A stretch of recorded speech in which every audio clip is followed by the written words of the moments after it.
You're listening to Cash and Sass. I'm Lisa Marie, your go-to gal for all things money. As the Sassy Wealth Queen and the brains behind the Sassy Wealth Coach, I'm here to take you on a thrilling ride from the financial chaos to sassy and sexy money.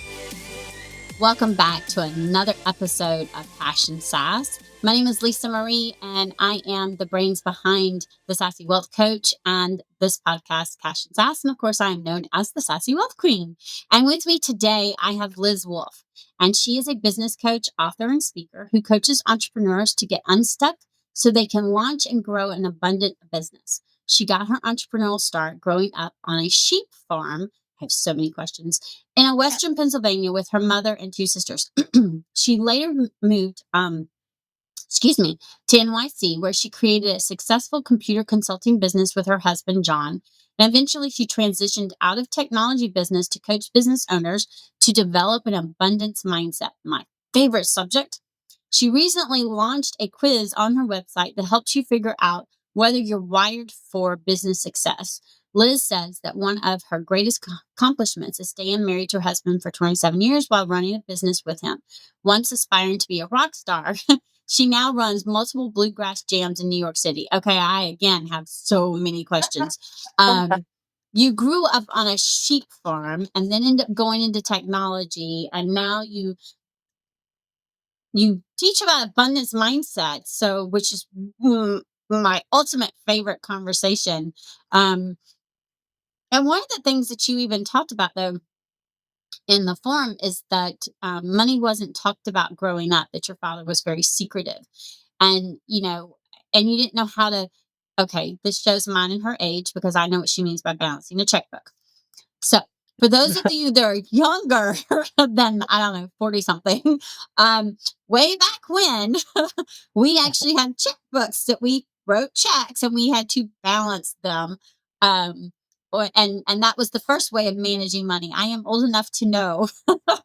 It shows my age. And that made me laugh. I was like, oh, there's someone else who remembers the balancing of a checkbook.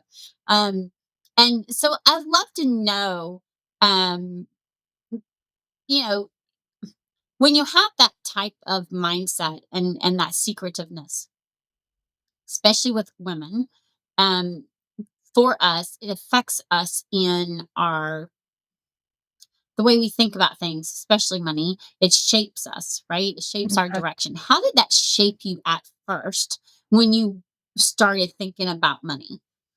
Yeah, well, first of all, when I talk about growing up on the farm, the entrepreneurial part of money was about survival. It really wasn't about abundance. It was really about survival.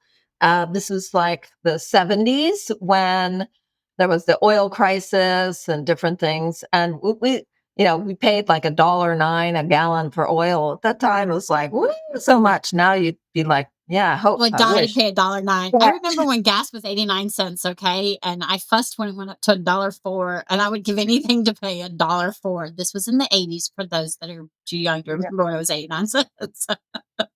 So the funny thing about that was my parents were divorced. So my dad worked for Westinghouse. He had this job for 43 years, which was a steady salary. But I was in my 20s or maybe even early 30s before I even knew how much money he made. It only was when I got to a certain point as being an adult child where you kind of have to know these things about your parents and what they got in their bank account and that sort of thing. And I remember seeing it and written out on a piece of paper. Now, he was very responsible with money, but it was a thing where he, for whatever reason, he did not ever sit us all down and say, okay, everybody, there's ballet lessons and there's school clothes. And by the way, I pay child support, $400 a month. And, there's this, and here's how much the apartment is. Nobody ever talked about that kind of stuff. And my mother had a whole other thing going on where she had what I would call a very common experience, which is even Steven. Money comes in, money goes out. Money comes in, money comes out. The baler would break at the exact same time. Somebody would give us $500 for something, and it would cost $500 to fix the baler. And so there was always this, I'm not really sure what's going on, at the same time that I saw this money, coming in and out, it was my mother who never balanced a checkbook. She would write checks on. This is what you used to do. You used to call the bank and ask somebody, "How much money do I have in my checking account?" And then she would write checks on that, not take into consideration she might have written Already wrote checks. a check, and that's Yeah, because she wasn't balancing the checkbook, and you were that's taking right. and you were going by the balance of what they told you, but they couldn't tell you how many checks you'd already written that Yeah, hadn't cleared yet. They that's were gonna hit right. the bank tomorrow. Yeah. Yeah. And so, a lot of this is the way in which poor people stay poor because they're hit with a lot of things like bounce checks, which, used to cost $10, but now it could be like 35 or $50 if you bounce a check and that kind of thing. So I really got to be a young adult without having any consciousness about keeping track of my money. In fact, I did this interesting workshop once about money. And one of the exercises that we did was you could take out any amount of money you wanted from 25 cents to whatever. Some people wrote checks. And there was a mingle and you exchanged money. There was really no discussion. It was just like, okay, here's a new person. How much you want to give them? And you exchanged money. And there were like 200 people in the room and we exchanged money. And of course, I ended up with no money after, I probably started with $20 and ended up with two or something. And a woman stood up and she shared and she said, well, I exchanged. And then after I made the first $50, I put that in my back pocket and then I kept exchanging. And I had this revelationary moment where I was like, you could, you can do that. She said, I she had this saving mentality that I just didn't have at all. And I was like, oh. And she said, I still had money to play with. But I put that $50. So she walked away with $50 in her back pocket. She didn't lose money. So there were just so many things I just didn't know anything about. Yeah. Yeah. Yeah. And it affects you though, right? It affects how you look at life and how you pay your bills or how it affects the relationship you have with money. The relationship you have with the idea of being able to create wealth.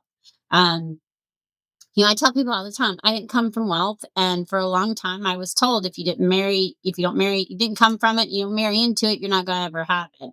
And Mm, I had that belief and mentality for years, and I did not come from it, nor did I ever marry into it. And, you know, what I'm so passionate about is being able to show women that you don't have to come from it in order to create, retain, and expand the wealth. You can create your own. And part of what I teach and what I preach on and talk about on the podcast and with my clients and on my lives and all of that is, being wealthy is so much more than just having money. To me, being wealthy is having wealth in all the places, which is the reason why I created the five wealth codes. And the five wealth codes are spiritual, mental, physical, energetic, and financial. And they all intertwine with each other because when we take care of ourselves and we have all of those five codes aligned with our core values and our desires, then we're wealthy because we're living life on our terms and we're creating and we're retaining and expanding the wealth aligned with our core values and desires and what we're wanting. And yep. I actually had a conversation with someone earlier that's going to go live on all our live streams, and we were talking about it. And I said one of my passions, one of my desires, one of my core values is to make an impact, right? And Right. so, okay, is is what I'm doing aligned with that, you know? And way back when I had that scarcity mindset because it was taught to me, it was shown to me, it was never spoken to me. Money was nothing we talked about. It was one Right. of those taboo subjects that we didn't discuss in front of kids, and it wasn't discussed. Um and I had to learn on my own, and by the time I learned on my own, I'm like you, Liz, I didn't know. I I tried. I could balance it, but the thing, but I would always end up messing it up. Okay, it never failed because you'd punch a number wrong and then there ended up being white out. And then I'd get mad and I'm OCD, so I'd rip it out and have to start over. Do you know how messy that checkbook ended up being and how wrong it ended up being from it too? Yeah. And, then we switched to, debit cards, and that just made life even worse because when you went to debit cards, you were swiping and you weren't thinking about it. And we became even more, what's the word, nonchalant, bearing our head, not knowing where our money was going. And society just kept teaching us that, right? And we have the concept of, oh, we have money because we got this plastic card. And no, that is not what that means. Yeah. And so I think it's really important that, you know, just like me, you had to do something to shift that belief. And I think it's important for my listeners to understand that, at some point in time, a lot of us have that belief. And it's not our fault necessarily that we had that belief. It's on the fact that it was taught to us or it was around society. However, we have control over shifting it. And I think that's really important. And so how did it affect you, having those type of things besides, not being able to do it? Like into adult life, when did you start realizing, hey, I can shift this? And what did it take for you to do that? Well, I think like a lot of people, I hit rock bottom. I had, after college, I opened a little shop, and the little shop was in Connecticut. And the purpose of it was to sell some of the products that we had on the farm, which, by the way, by the time I was in my 20s, was a fairly significant selection of offerings of sheepskin slippers and coats, and we sold lamb. So, if we if we had that farm now with social media and reels and, you see all this, I mean, whole other story. So, but this, the shop, excuse me, did not do well, mostly because my heart really wasn't in it.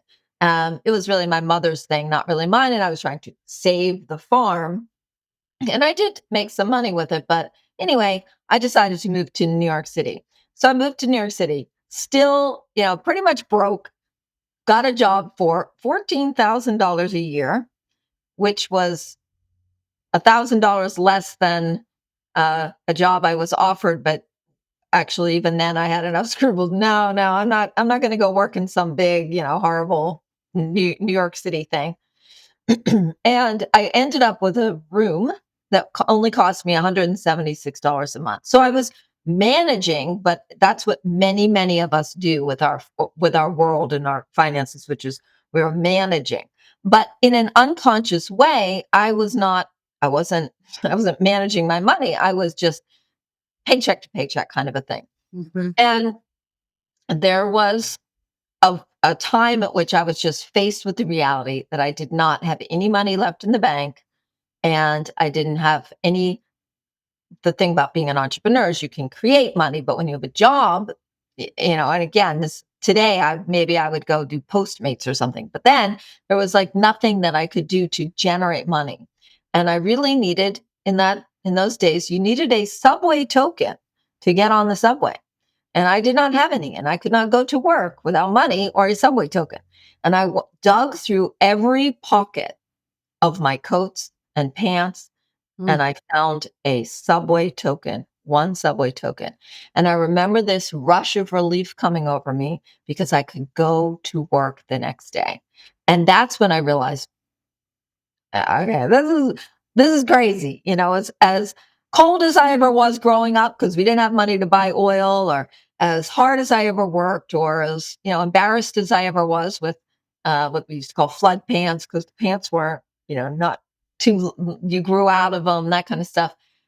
To be an adult, a functioning adult, living on your own and digging through the pockets of your clothing to find a single token so you could go to work, just fell over me like, okay, this is not working. I need to figure out. And that's when I created my very first spreadsheet with my very first budget, and I laid it out, and it was necessity. And I figured out I only gonna have $30 at the end of the week.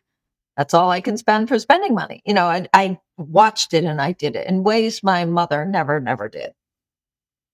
Yeah, and I call that the money roadmap. And a lot of people find budgeting restrictive. And yes, at first it can be, especially if you're living like the way you're talking about. But the reason why I call it money roadmap is because if you notice what she said, she watched it, and when she put all things down, she knew where her money was going and how much she had left. So it gave her power to decide where she wanted that $30 to go. Did she want 15 to go into a savings account? Did Jen only spend 15? Did she want to use 30 of it to go out to eat? She had the power to decide because she knew what was going on with her numbers. And I could preach about this until the day I die because I'm just that passionate about it. It's not restrictive. It gives you the power to make decisions. And, the reason why some budgets don't work is because they're so cookie cutter and they're not specific and they don't include all the things. And the reason why I call it a money roadmap is because when you think of a roadmap or a GPS, what happens when there's an accident or, I don't know, construction or whatever? What does the GPS do? It redirects you. You have to tweak your, you have to tweak the direction you're going. You have to tweak your roadmap, right? So money roadmap is the same thing because so many people think budgets are set in stone. It's true. No, they have to be tweaked because life happens. And so I call it a money roadmap because I want people to realize, a money roadmap, this is giving you information so that you know, like Liz said, where the money's going, how much you've got left, and you can decide where you're wanting it to go and how you want to do it. And you can see this aligned with your desires. And this is whether business or personal. I mean, I have a roadmap for my business and my personal, and and I can see everything. And then I decide where the money's going. How much am I putting here? How much am I putting there? Where am I putting it? And it's just I love the fact that you use that, saying that you created it because okay, I don't want to be digging in the pockets. I need to know exactly how much money I have, where's it going, so that I can make sure that I have those coins. And so probably what you did is you put into that budget whatever it costs to get those coins because that's where the mishap was, the money leak is she didn't have the money to get those coins because she'd overspent, but she done that because she didn't know what was going on with her money and where it was going. And I just think that's really, really important because they don't have to be restrictive unless we let them be restrictive. They're to give us the information and then it's what we do with it that actually matters, right? And Yeah. how did you start shifting that mindset though to abundance? Well, the real change in that came actually because I did have that survival experience of growing up on the farm. What that gave me that I think other people didn't have, and why I've always been an entrepreneur, even when I had a job, I Mhm. eventually became an entrepreneur, freelance, is the fact that when my kids were in like first grade or whatever, in the New York City public schools, parents are expected to volunteer. Oh Lord. And so because that, you got to have your kids have the best of everything, right? So one of the things they did was they had fundraising. And I forget, maybe somebody needed that or something. And I went to the meeting and I said, well, because I have this kind of scrappy background of learning how to create money from nothing, which you can't do when you have a job. You can't create money from nothing. You have to wait for a bonus. But when you're an entrepreneur, hey, right now I'm doing this, but in an hour I can go over there and I can start pursuing some of my prospects and come up with a new something to sell or something. So I had this entrepreneurial mindset around fundraising and I just got into it because I thought it would be fun to get to know parents and things. And it turned out I was really good at it. But we were talking very big numbers here. I mean, these people are raising $500,000 for the school in a year. That the auction alone would raise like 100 grand.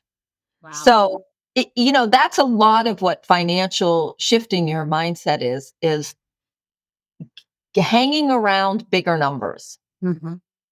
And I don't mean spending bigger numbers. I don't mean spending bigger numbers, but getting used to a bigger, like, that's what it took because the PTA hired assistant teachers for every classroom in that school, 2 classrooms per grade, K through 5. That's a lot of money. It was like 20 grand each teacher a year or something. So we had to raise all this money. And I noticed that I was very good at it. And then I started to say, well, I can actually create money. And of course, by then I had started my business with my husband, and turned out computer consulting is actually a lucrative business. So I think that's another thing is finding a space. I think many of us, especially as entrepreneurs, spend a lot of time in this um, scarce space, even as you're generating money, because you're like, it seems hard. It's hard to Mhm. generate money. Mhm. And so we really want to get better at how we're selling, how we're talking about our business, how you're marketing yourself, or even advocating for yourself. If Mhm. those people listening are working in jobs, advocating for yourself. I have a friend who worked at a job for 15 years and didn't get a raise.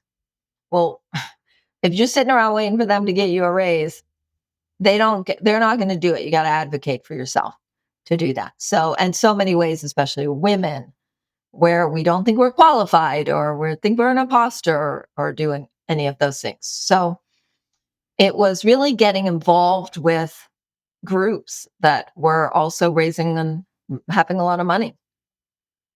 So what is one of the things that you would tell my listeners, like as a step um, that could help them shift from that scarcity mindset to abundance? I know I have some steps, but I'm interested to hear what you would share because I mean, being honest, I mean, not all of us are going to be able to go around and hang around that, that kind of type of thing. So what's a shift that I was talking to somebody earlier. It's like some often women, especially, we have this block around how much we can, um, the potential we have, the type of money we can make. So often we don't, see beyond a certain number. And a lot of times it's because of that scarcity.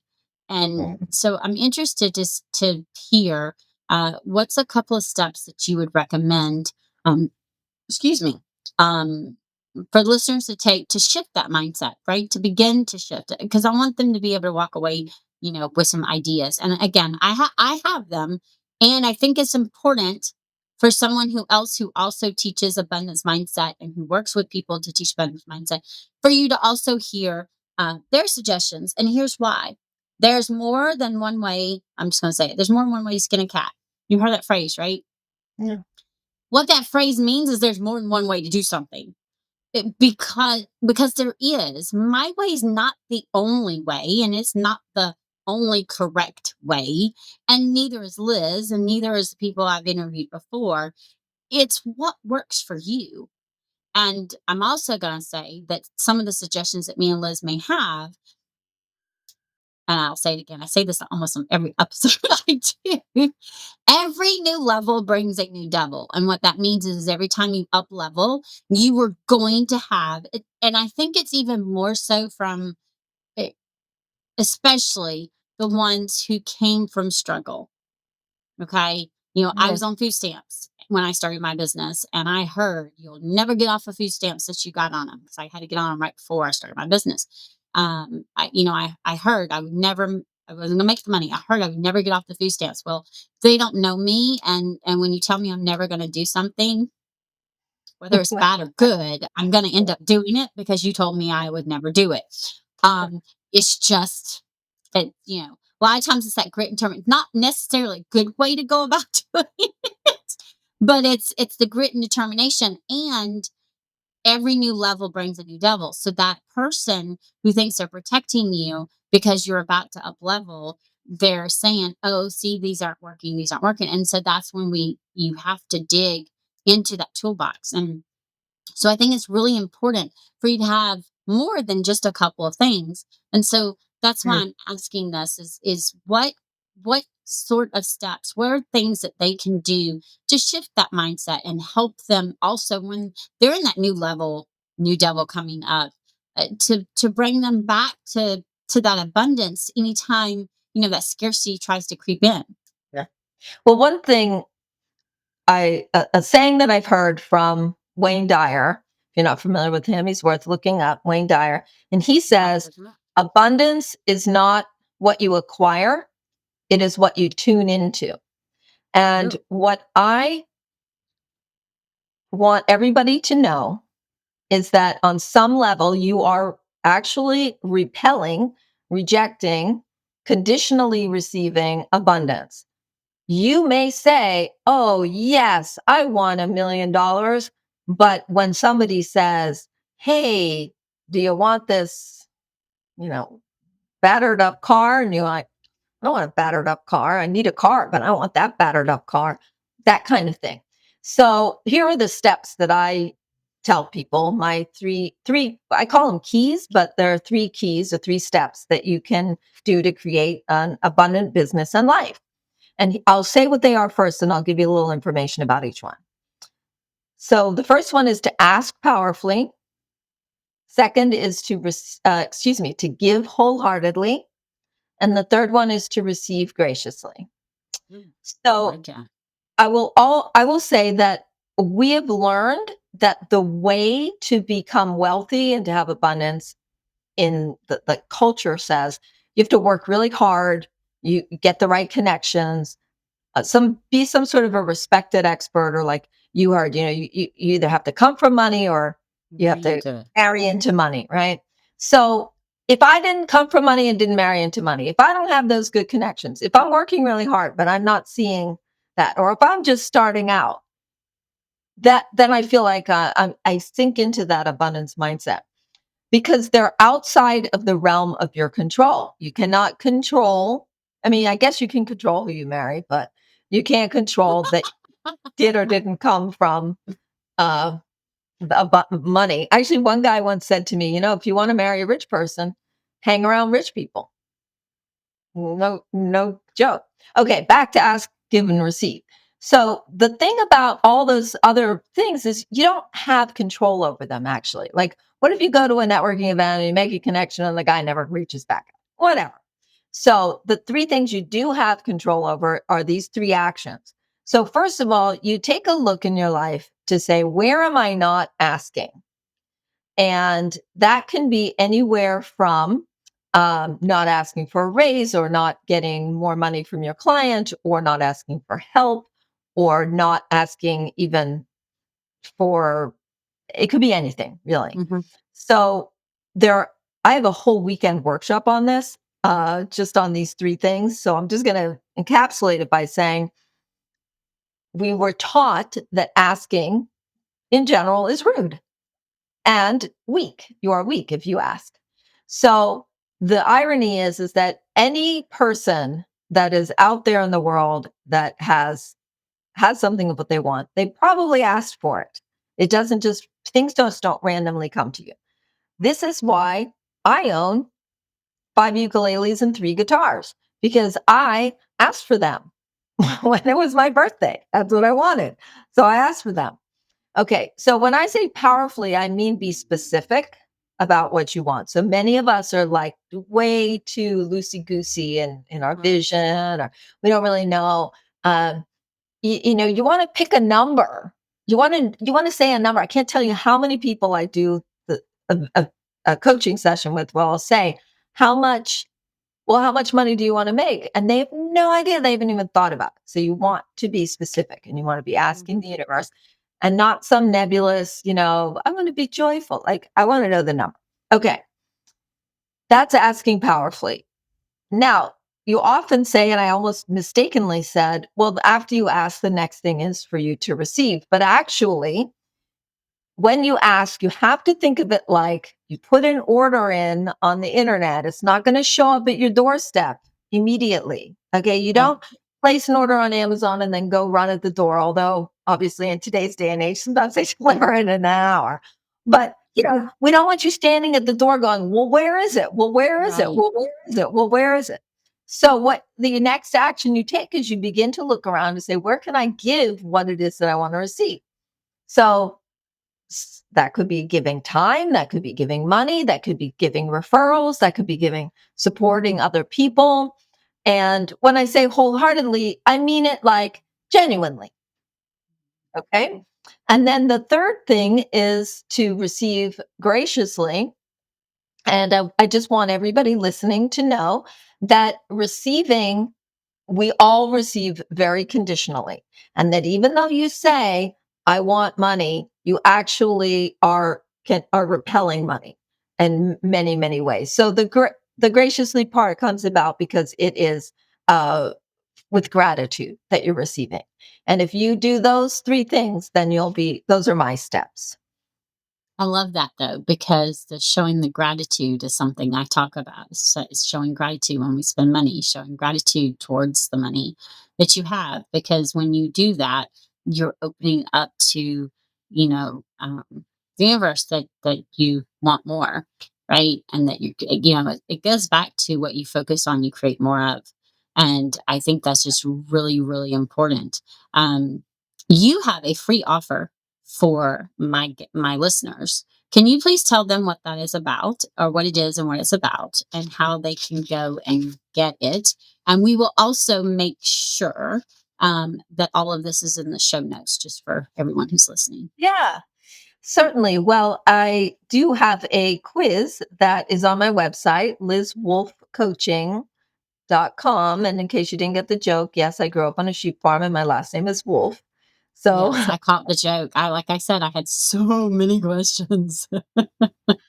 so lizwolfcoaching.com, although that's wolf with an E, /quiz, or if you just go to my website, it pops up. And so whether you are an entrepreneur or not, it really helps you to understand your leadership style. And when you go on, then once you do this quiz, it's a fun personality quiz. And then you get a lot of materials that will tell you exactly what your strengths and weaknesses are as a leader. So I would love for you to be able to take that quiz. Awesome. I love that. And I want to thank you very much for being on the show, because this has been awesome, because again, it shows that there are different ways of shifting your mindset. There are different tools that you can use. There's different ways to think of things. And if you've noticed, she and I have a lot of insight, and we basically say the same thing, we just say it differently. Yeah. And her tips may be slightly different, but you notice that with that very last one, it's the gratitude. And I just think it's really important to have all aspects of it, because what may not have landed one time on another episode landed just now. And that's what I'm wanting. I'm wanting the aha moments to land with you, my listeners, my sassy friends, and just go, oh, okay, I can do that. That makes sense. And when that light bulb goes off and you do something about it, that's when the shifts are going to start. And so, I want you to just think about that as you're listening, and maybe go back and re listen with that type of mindset as well. And Liz, thank you so much for being here and sharing graciously your story, and about you being on a sheep farm, and, the checkbook still gets me. And just how you were able to shift that mindset to abundance, and how you now have a loving relationship with money, which I absolutely love, because I do too. And I started from a hate. We had a really bad hate relationship for years, and now we don't. And I just think it's really important that we share that. So thank you very much for being here with us today. And my friends, remember, until next time, stay sassy. Bye. Thanks for joining us this week on Cash and Sass. Check us out on social media and on our website at www.thesassywealthcoach.com, where you can download my free Money Story Start Guide. The website again is www.thesassywealthcoach.com. And as always, subscribe to the show to catch every new episode, and leave us a review so we can continue to bring you fresh content. And remember, yes, it is possible to have sassy and sexy money. See you next week.